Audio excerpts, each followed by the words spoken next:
Il est presque 6 heures dans la matinée du dimanche 23 juin lorsqu'une partie du barrage construit dans le cadre des travaux du métro express s'effondre.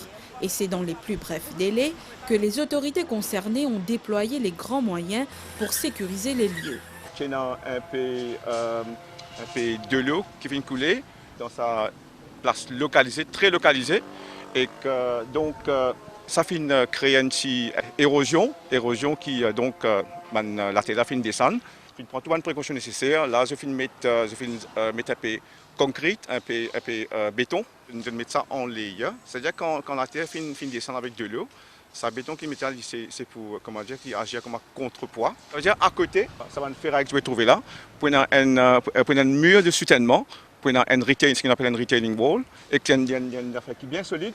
Après là tout de suite, je peux faire remplissage, je peux compacter et donc il peut revenir par exemple avant.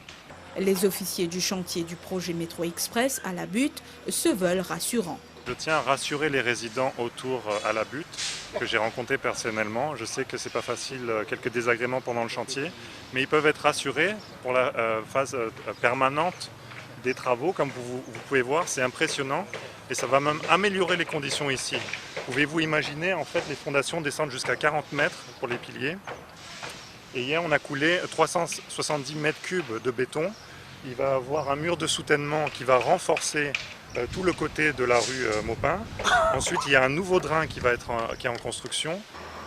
Rappelons que les travaux à la butte vont prendre fin d'ici juillet.